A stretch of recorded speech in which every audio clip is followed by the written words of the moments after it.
morning, everyone. We are from Lindner College of Business, University of Cincinnati, representing our entire 9-member team.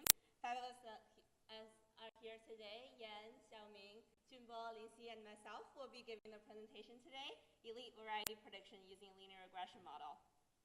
We want to thank you for the opportunity to present our works here at the conference in Las Vegas. We're very excited to be here.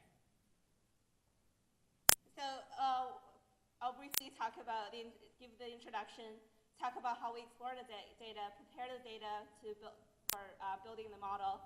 For model selection, diagnostics, and refinement, I'll talk about how we selected the variables, how we refined the model using diagnostic results. And for model validation, we used 2 new data sets to validate the model. And then we'll talk about some future directions to improve, potentially improve prediction accuracy. So we're equipped with a challenge statement. Given all the available data, your challenge is to predict the potential sales volume of each variety tested in the final year of the class of 2014. In addition, you should identify the individuals from the 2014 class that should graduate to commercial class. So we broke down the problem into 3 questions. We want to answer first, how varieties in a class are selected. Second, what factors influence our purchasing decisions, farmers' purchasing decisions. And lastly, we want to answer, what criteria do we need to determine variety commercialization? So this scheme shows how varieties in a class are selected. Stage 3 varieties are basically the varieties that pass the stage 1 and stage 2 tests, and in 2014 decided whether they are being commercialized or not. And in our opinion, there are 4 factors that will influence farmers' purchasing decisions. First will be yield. Yield is very important for farmers because higher yield improves profitability. Maturity time is very important because farmers want soybeans to be harvested at the price points when they're higher. So maturity time matched with their price points is very important. And then adaptability and resistance to stresses are very important. We want varieties that can adapt to different extreme weather conditions or that are more subject to more resistant to different kinds of stresses. We will focus our model selection based on the first 2 influence factors, yield and maturity time, and briefly we'll talk about adaptability and resistance to stresses in our futures directions part. And the last question we're trying to answer is what criteria are going to determine variety commercialization. And we borrow the definition from the challenge. For the purpose of the challenge, each elite varieties account for a minimum of 1 million bags sold in the second year of the sales. So that's what we're going to use. We're going to recommend varieties that are going to have 1 million bags at least sold in the second year of the sales. Now Yan will continue the presentation. So now I'm going to talk about the data exploration and preparation. So we are provided with 2 data sets, the experimental data set and the evaluation data set. In the experimental data set, we are provided with information on the year of experiment, the experiment ID, the location of experiment, and the variety involved in the experiment, and the families that the variety belongs to, and also whether this variety was a check variety, and the variety's relative maturity, and how many times the experiment has been repeated. And also the yield of experiment, and the class the variety belongs to, and whether this variety has graduated, and finally, how many bags was sold after the second year of commercialization. In the evaluation data set, we are provided with the varieties graduated in the class 2014, and information on which family they belongs to, and the relative maturities. To better understand the structure of the data, we further classify the varieties into 5 types. Type 1 through 4 are testing varieties, and type 5 are commercialized varieties used exclusively as a check variety. Type 1 variety are varieties that not reach graduation year, has not been commercialized, and also now serve as a check variety. Type 2 variety are varieties reached graduation year 2011 to 2013. However, they have not been commercialized, and some of them has been used as check variety after graduation. For the type 3 variety are varieties graduated from 2011 to 2013. They have been commercialized, and some of them are also used as the check varieties after graduation. The type 2 varieties are the class 2014 varieties. Their commercialization status needs our recommendations. And the last column is the number of the varieties in each type. So based on the structure of the data, and our purpose is to predict which variety will be recommended for commercialization. So we use the backsold value as the dependent variable to do this, to do the modeling. Since the value of the backsold range from the maximum of the value is 100 times as the minimum value, so we did the natural log transformation of the value of the backsold. As Min mentioned in the introduction, that there are two major factors influencing the farmer's purchasing decision. One is the yield, another is the maturity time. So we use yield information and the relative maturity as a predictive variable. However, unlike the relative maturity, which has an individual value for each variety, the yield has many levels because the experiment carried on different location and different time. So we did some calculation to get this mean yield difference as a predictive variable. This is how we get this mean yield difference. First, we get the average check yield by average the yield of the all check variety at the same location at the same year. Then we subtract, we use the yield of test variety to subtract the average yield at the same location in the same year to get the yield difference. Finally, we average the yield difference on the same variety to get this mean yield difference. And this was used in the model as a predictive variable along with the relative maturity. As we mentioned in the previous slides, that only the type 3 variety has commercialization information on how many bags were sold. Therefore, we use the data from type 3 variety to build our model. Next, Xiaoming will talk about how we do the modeling and selection. Hi, I'm Xiaoming. I'm going to talk about the model selection, diagnosis, and refinement part. For the model selection, first we want to determine which function forms of the predictor variable to use in the model.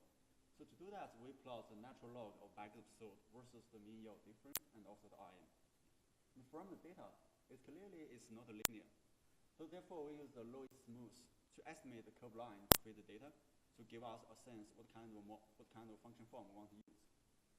And we could see from the mean yield difference, it peaks around 3 to 4 and then it goes down. If we consider the real situation,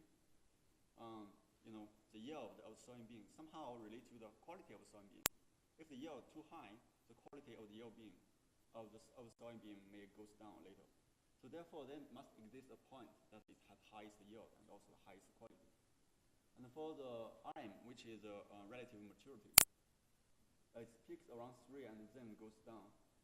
This is because, as explained by Jasmine before, we think like the farmers have to harvest the soybean at the same time. That's when the price for soybean is the highest in the market. So all the data kind of makes sense. We don't think like the curve is some kind of data error. We think it's just real. Therefore, we build our full model, include the quadratic form of both predictor variable and also include their interaction term. And since our previous data exploration showed there's some kind of correlation between two variables, therefore we standardize each variable to avoid that kind of multicollinearity. Then we perform the exhaustive model selection, and this slide shows top 10 model. Let's focus on top 1 model, which include the x1, x1 square, x2 square, and the x1, x2 interaction term. The adjusted R square is 0.66, is the best among all model. And the CP value is close to our expectation value, indicate it's kind of a good model. And this slide shows all the details about the top 1 model, include the coefficient estimate, standard deviation, and the p-value for each variable. And the overall f-test has a p-value less than 0.001, which means in general the model is good. Then we further perform model diagnosis to further check the appropriateness of the model, check all the assumptions. First for the normality, we use the Shipron-Wick test and also the Addison-Darling test. They all have the p-value bigger than 0.005, which means like the residue is normally distributed. And for the residual variance, we perform the Brown-Forsyth test and also the Broy-H-Pagan test. They also have the p-value bigger than 0.005, which means the residual variance becomes stochastic. And for the multicollinearity problem, since the variance inflation factor for all the four coefficients is around 1, which means it's not a big deal in our model. There, and further, we use the Cox-D to detect the influential observations in our data, and we observed 3 cases.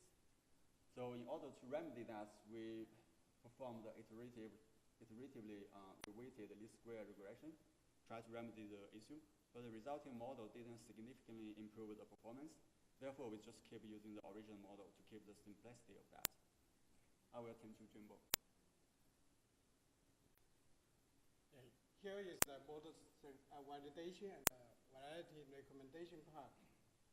So to evaluate the prediction ability of a model, we perform 2 tests.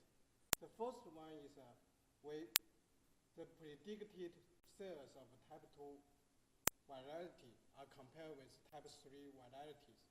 Both of type 2 and type 3 viralities advance to the graduation year.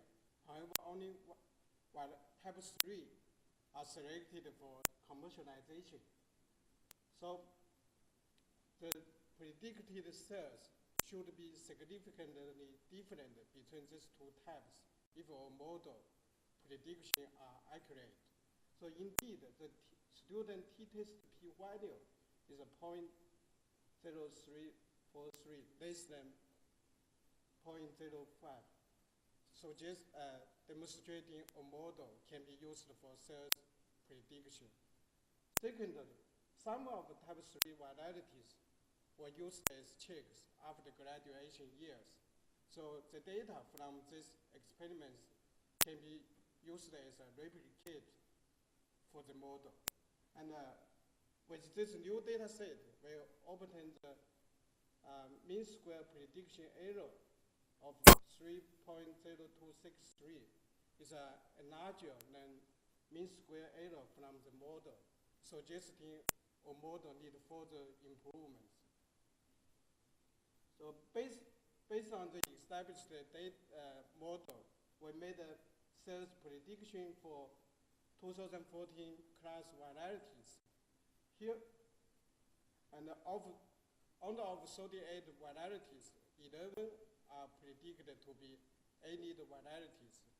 Here shows the figure of predicted sale of 95 confidence interval for all 11 varieties. And the 1 million mark is inside the 95% confidence interval, suggesting that all these varieties may have a sale of more than 1 million. So therefore, we recommend all these 11 varieties for commercialization. So next, turn to Ningxi. Okay, so I will briefly talk about the future directions. So in the future direction part, we can improve our model prediction accuracy from 2 directions. The first direction is direction of adaptability. So we use using yield data only from the experimental patient with the similar weather and soil condition to the target area might improve the prediction. Another direction is from the resistance to stresses. So we found that the percentage of experiments with the replication number of 1 is negatively correlated to the dependent variable, which has correlation coefficient of negative 0.5592. So assuming that the experiment of replication number of 1 is resulting from the experiment failure, then including this failure rate into the model might improve the predictions. So summary, a regression model is established to predict cells. So in our model, standardized mean yield difference and RM are used as predictive variables. The quadratic term is used, and the natural log transform backsort is used as dependent variable. And our model select is through the exhaustive model selection approach. So the model complies with normality, variance constancy assumption, the lacks of multicollinearity. The prediction accuracy is validated with the two new data sets. 11 variety are recommended for commercialization because each has predict sales of more than 1 million. Last, we would like to thank our advisor, Professor Winkowski, for his constructive suggestions, and our College of Business, Informs, and Syngenta for their support. Thank you for your attention. We are happy to answer any questions.